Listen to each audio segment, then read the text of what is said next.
हर हर महादेव मैया भवानी की जय।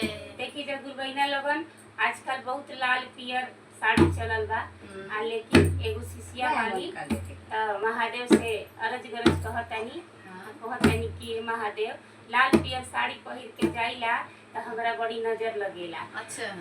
एक नया मंगवा देती करिया साड़ी तो हम पहिर के शिव चर्चा में जाती।